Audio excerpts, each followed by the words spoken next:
It's impossible. And every one of us know that. So I need 6 different messages, potentially 3, potentially 4, slightly tweaked.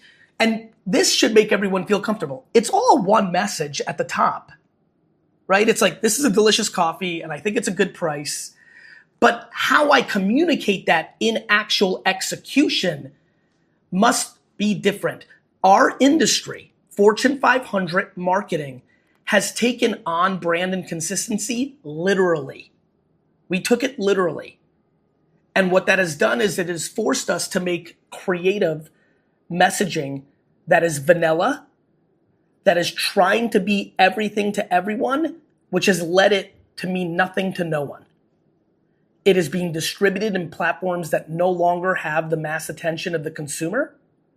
We are overpaying for media distribution in these classic channels, both traditional and classic digital, search, pre-roll, banner, programmatic. And we are grossly underinvesting as an organization in creative production. And we are overpaying for creative production of classic 30-second videos. And we just have a lot of work to do, but it's exciting. And here's the best part. It's exciting for all of us as human beings because we know it's true. It's not exciting for all of us on this call as executives because we know there's a lot of operational and political work to do to get us to become great at this. And how do you know what is resonating to me versus Dave or versus Eva or Sarita? Well, that's a very interesting question because I have to frame up something to be able to answer it. For the first time in marketing history, paid working media should come last, not first. So let me explain. I would not know what's resonating to all of you if I was to amplify every piece of creative that I put out into the world with paid media against a target. We are sitting in this exact second in the biggest opportunity in marketing history, which is called the social networks, the 7 or 8 of them, LinkedIn, YouTube, Facebook, Twitter, Snapchat, TikTok, Facebook proper, Twitter X.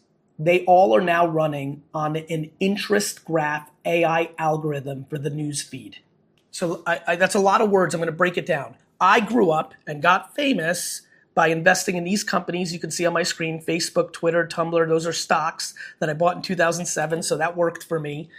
But I treated social media from 2006 to 2018 like email marketing. Get as many followers as possible. And when I would post, 20 to 30 to 40% of the people would see it, like open rates, right? Somewhere around 2017, 18, Musical.ly and TikTok started to change the game because when I would post, it didn't matter that I had 15 million followers. The content would find the audience. The way I would know if a Maidol post in India was resonating with who is by posting it organically on Instagram and seeing how many views it got and seeing who consumed the views and seeing how they commented consumer insights in the comments. And then, Celine, if I felt good about that result, I would only then run working media to amplify it against the demo and consumer cohort that was most reacting positively. My next post might be about cricket. After playing cricket, take our over-the-counter medicine to not sneeze. And that might resonate with Juan more than it resonates with Eva. And if there's enough Juans in there, now I'm running media to amplify against lots of Juans. The paid, owned, earned model has been flipped to owned, which is your channels when you post, then earned. When it performs, it is earned the right to get paid.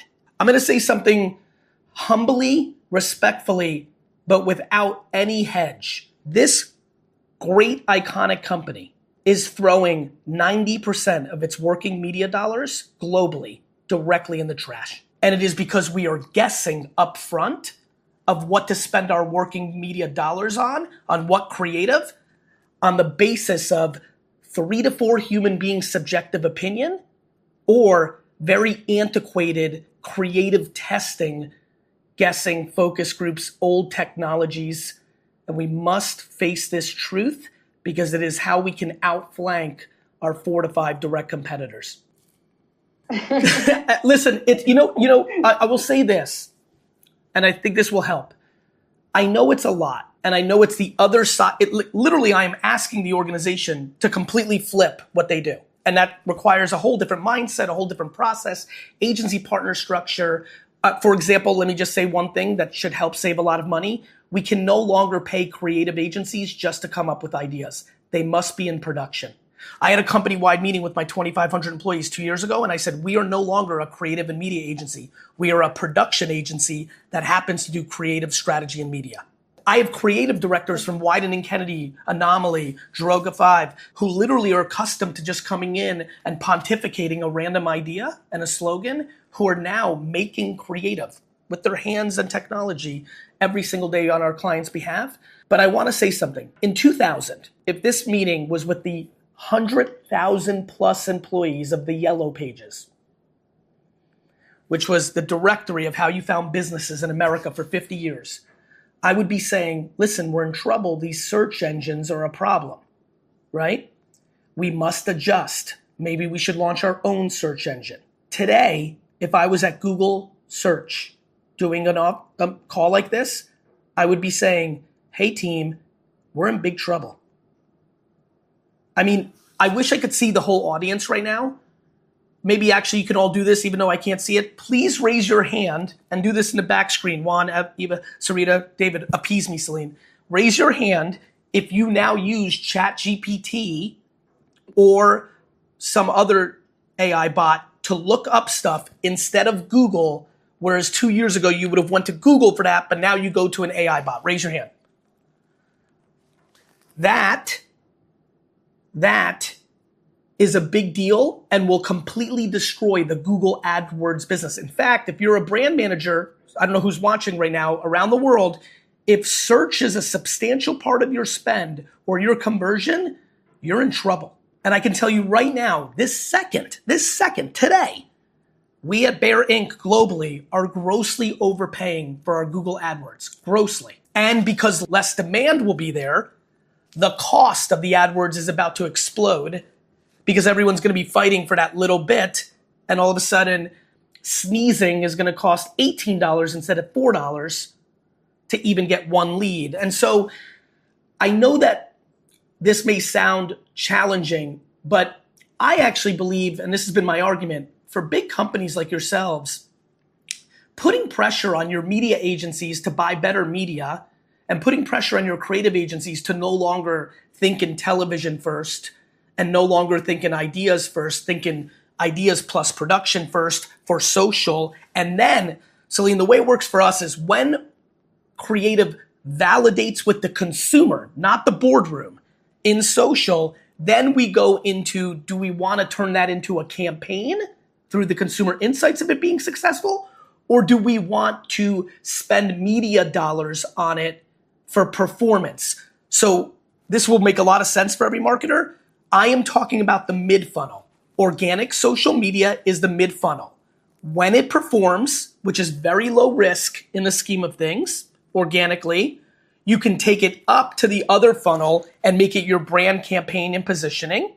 Or you can take that creative and send it down to the lower funnel for performance on Amazon.com, right? Tesco.com, or run that creative on 1 mile radius of 3,500 doors of Costco, Tesco, Albertson, Walgreens, whatever, it's a global audience, whatever the biggest retailers are. So the middle funnel, organic social media, to this entire audience is something they spend no time thinking about. And it is now the starting point and the disproportionately most important part of the marketing media mix.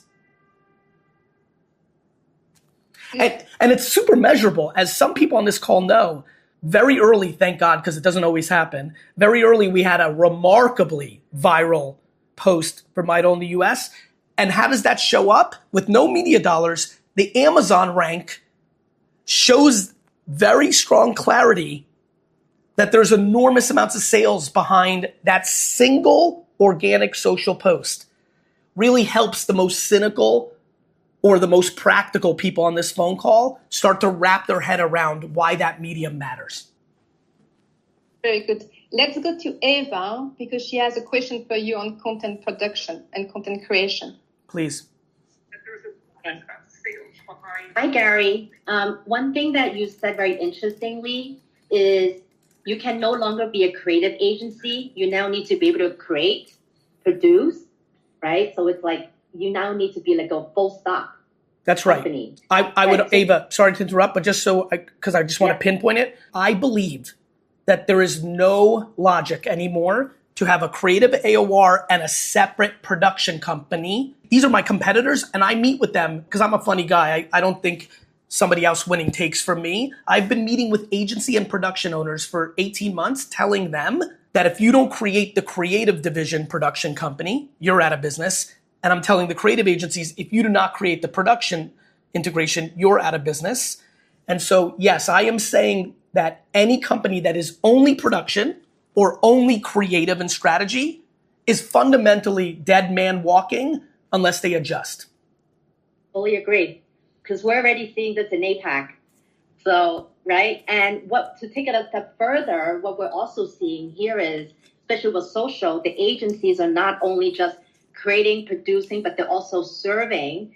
And back to what you were saying, putting out 6, 8, 10, all personalized content and optimizing it in a very dynamic way. So there is no waste. So are you also doing the same in your side of the world? Eva, 15 years I've been doing that. For 15 years, my company, even, you know, a lot of, as you know, a lot of people now over the last decade are like, wow, Asia, live shopping. Asia shows us the future. That's because the tech stack in Asia with ByteDance and WeChat, it's more integrated than it was fragmented US. Because I built VaynerMedia for myself, my long-term vision is to build a private equity firm on top of my agency to buy orphan brands from Fortune 500 CPGs. Because that has been my mission, I built media, creative, and production in one stop, literally in 2009. If you understood social media in 2009, 2015, 2020, there was no option to not do all of them under one roof. Fully agree. We're already there. Good for you. Good for you. And as you know, what's really fun about it is in this environment, you can hold your agency partners accountable because in that scenario, there's no pointing fingers. The biggest issue for all the people on this call, even that are not in that model, is the media company blames the creative department company. The creative department blames the production agency. You know, everyone's blaming everyone. And really, to be frank, one of the reasons we've grown to be one of the largest independent agencies in the world is we want to be held accountable to business results at the end of the year, not fake reports, not MMMs, not MMAs, not awards, not headlines in Ad Age or Campaign Magazine. We want to be held accountable to business results. But the only way for us to be held accountable to business results is to have media, creative, and production held accountable with us. So you're talking about content creations. Now we have creators as well. So not only us who create content, but we have as well creators who create content for us. And I think they have been driven conversations, value, and culture so far. And I think Juan Carlos has also a question for you on creators. Hola, Gary. Look, it's undoubtedly the creators have a lot of attention of the public, but what's the best way to kind of interact with them in order to really build trust and not only kind of borrow attention? I mean, we have found tricky sometimes to deal with creators sometimes. It's very hard to deal with creators. Creators, my biggest issue with agencies is that they don't have aligned interests with their clients. That has been a huge reason we've grown, because I'm an immigrant who grew up in a retail liquor store, and the only thing I knew was customer first, customer second, customer third. And I brought that energy to agency land, and it's really worked for us. Creators, Juan Carlos, have even less alignment with you. They want their money from you real quick. They want to get away with posting it with as little oomph as possible, and they want to move on to their next paycheck, right? So the way we think about that is the following. We're very bullish on creators. This is interesting. Paid, media, creative. And then if that wasn't enough integration, what we have inside of Vayner is something we call CAIT. Creators, CAIT. creators, affiliates, right? Asia knows that, TikTok shop, all that. Creators, affiliates, influencers, and talent, right? We consider talent celebrities. We try hard to make sure our clients don't pay $1 million for a celebrity, but you characters have fun sometimes. Anyway, Juan Carlos, the way we think about Kate or all four of those people is we think of them as media distribution and creative. We have no emotion. Everything is underpriced or overpriced attention, meaning I'm not trying to sign a 5-year deal with a creator to make them our ambassador. It's not going to work. It's going to be overpriced. We look at every single human that has potential to do a product integration or a piece of content for us, and we look at it strictly as an unemotional financial transaction around the value we have against their endorsement, the creative they make, and how much organic reach we anticipate that to get against which demos. I'll give you an example what that means. We may talk to a creator for a brand and they want $500 for the post, and we may think that's overpriced. And we may talk to a creator who wants $133,000 for a single post, and we may think that's underpriced. We think almost every famous person is grossly overpriced because they have agents who inflate their value. And we basically buy human beings in an unemotional media planning comms strategy at scale and use technology and humans to be very efficient at it. And that is it. So how do we think about it? We think that all of you need to keep the ideology on the shelf at home. Let's get out of is this an authentic person to us? Or this, of course it's not authentic. We're doing a business transaction. If it was authentic, they would just post your product in their feed naturally without us talking. So this concept with agencies and PR agencies and all you executives are like, well, we need an authentic relationship. Juan Carlos, it's not an authentic relationship. You're giving them money. It's already over. So we're unemotional but we're also like, there's so many mistakes brands make. Let me give you the first one. This will help people. Do not buy a single influencer ever in your life based on how many followers they have. Because again, let me show you something, Juan Carlos. You'll find this interesting. I'll show it in real time. I am a creator. I get offered crazy dollars. I never do brand deals, but I have 15.1 million followers on TikTok. Now, let me show you something. This post in the middle box got 55 million views. Yes? Yes. This post that I just posted right now got 7,000. Followers are losing their value as an indicator to how much awareness the creative will create. You understand? Mm-hmm. So as you know, around the world, all the people watching right now and their agency partners, 95% of the energy of how they pick an influencer is based on followers. 95%. And yet it has very little value. You have to look at the consistency of what they make and what content. Like, for example, if somebody was trying to target parents, believe it or not, GaryVee, think about all the things Celine said in the upfront. The number one brand category that should reach out to me is people that are trying to reach parents, because disproportionately my content on parenting over index, and it's not even close. So you have to analyze carefully. It takes a lot of human work. With AI tools, you can do a lot more efficient analyzing of creator. And then you must buy creator unemotionally at scale. We view creator as an extension of this thing that Eva and I were talking about, a production, creative, strategic agency. We just buy them. It's no different than the fee we are getting paid to do all those things. We take a percentage of that fee and we outsource it to creators. If we think we can get more efficient awareness and relevance with those creators than what we're capable of doing by ourselves. Gary, if I can jump in, we've gotten to know you and your team working together in the US on some of our high priority brands. So we've gotten to know a little bit your philosophy of going after underpriced attention and knowing that we're in a post-follower era because of the way the algorithms work. But these algorithms, they're constantly changing. They're moving, evolving very fast. So we're curious on your thoughts for the future. Like, what might be the single biggest shift coming in the next 2 to 3 years, and how can Bayer brands try to stay ahead of the curve? The biggest shifts are going to be live streaming, not just live social shopping, but the most famous people in the world next are the people that are doing IRL streaming, Kick, Twitch. This is incredibly important. I'm sure Eva's smiling because this has been playing heavy in Asia, but it's been playing heavy in the US. Kai Cenat, iShowSpeed, Aiden Ross, these are some of the most famous people in the world. So IRL streaming will come to every category. Right now, young men and women, but every one of you have seen this movie. Facebook started with young men and women. Now Facebook is your grandparents, right?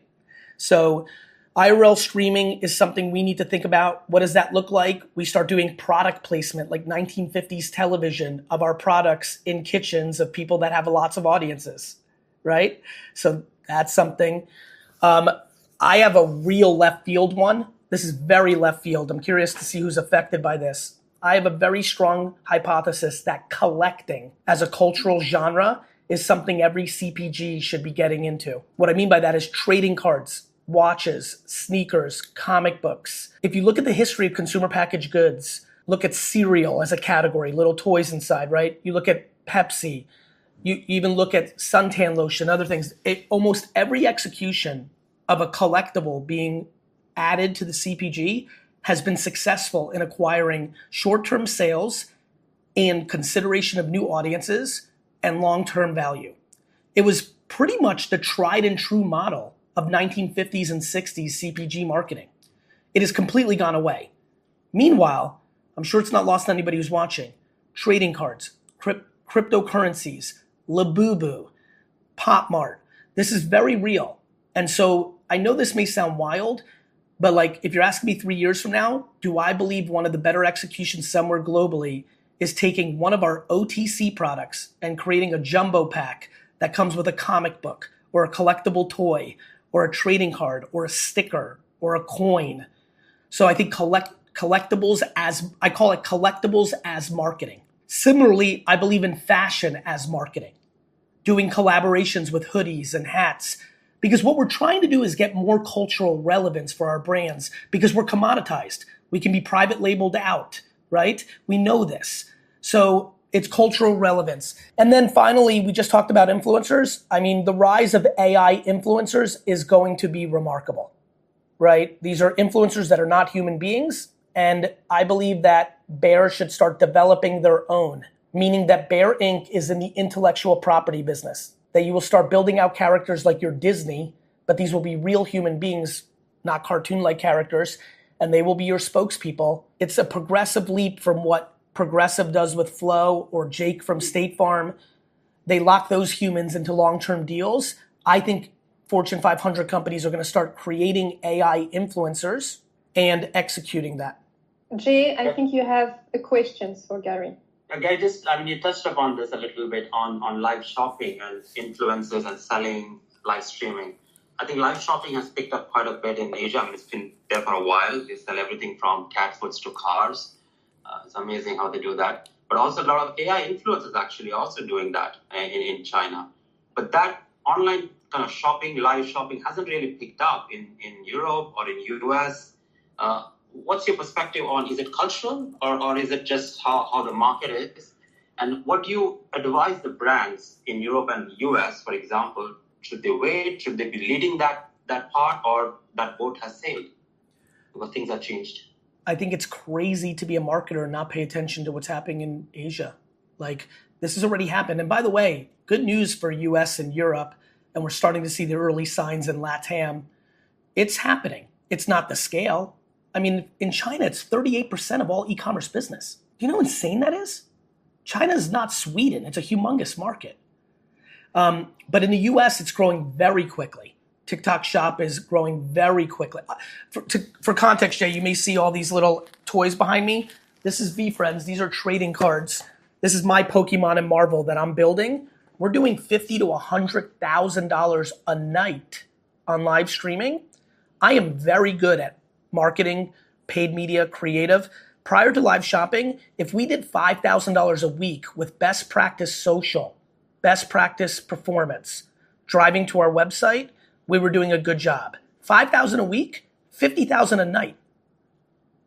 It's a much more significant emotional model of shopping It's a sense of community. It's a sense of entertainment.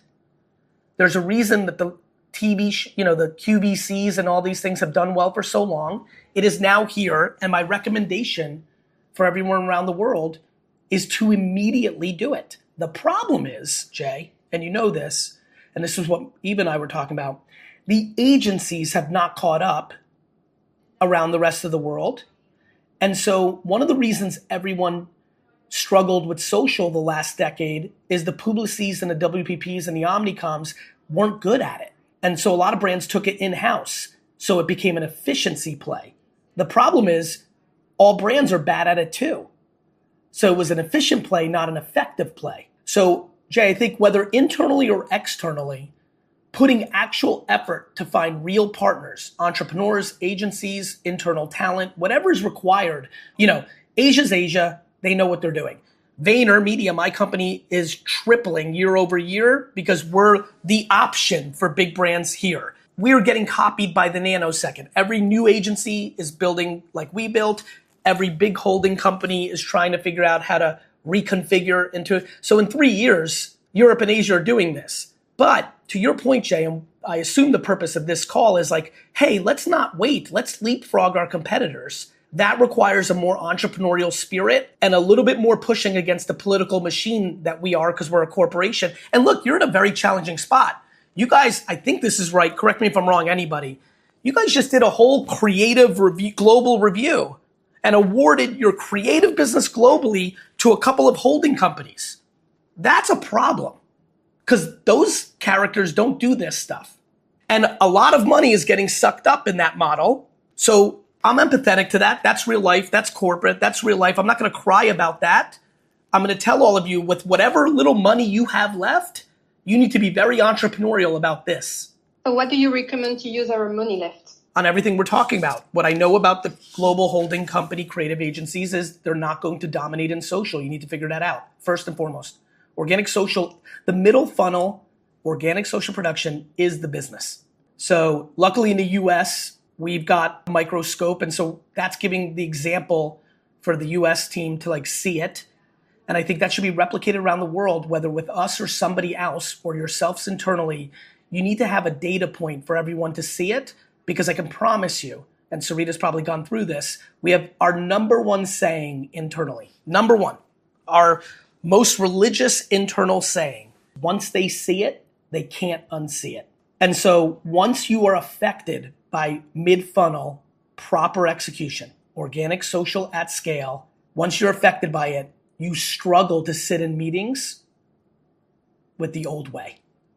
So with whatever little money you have left in LATAM, EMEA, other parts, wherever that may be, India, we must find a way to be remarkable for our most significant brands at organic, social, creative, organic, not paid. Paid hides. For 60 years, working media paid has hid bad creative.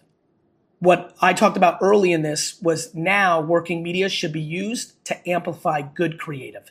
Good creative is not judged by awards or opinions in this room.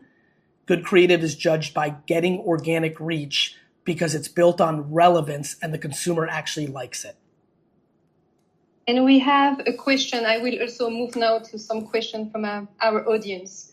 There's one question in terms of how we could create some distinctive creative, because we all want to be breakthrough. We all want to have great creative, but at the same time, we are more or less average. How do you create this amazing disruptive creative? Because we know as well sometimes the attention in TikTok is really short. So how do we create this attention and even more conversion afterwards? Every single day on TikTok globally, dozens of individual pieces of content over-index massively and go quote-unquote viral and drive significant sales every day. There is not one television commercial done globally in the last 10 years that has driven more sales, including Super Bowl spots, than the most viral TikToks on a daily basis. Breakthrough work is work that sells product. The answer to this question is by making dozens of ads every single day across social media that have an intent. Just so everybody knows this, I'm glad you brought this up, Celine. What I am talking about is not spray and pray. It is not throw against the wall and see what sticks. It is not even test and learn. As Sarita will tell you, we take a brand on and we find out what consumer segmentations we are trying to get. Now, what we do well is we don't play in that old 18 to 35 or 50-year-old female. We get much more distinct, right? You go into interests, you go into age groups. For example, just to give you one, 25 to 27-year-old males on the East Coast of America that play basketball. That would be a consumer segmentation against an over-the-counter drug, right? So as you can imagine, Celine, if that is the brief to my creative, that they are making a video or a picture right now for a 25 to 27-year-old New Yorker male who likes basketball, that is driving the creative we're gonna make. We then post that on social. Breakthrough work is not work that everybody on LinkedIn and Ad Age says that was beautiful. That's the problem, Celine. The definition of breakthrough work is broken in our industry. Breakthrough work is a video that gets 40 million views on TikTok, on Instagram, on YouTube Shorts.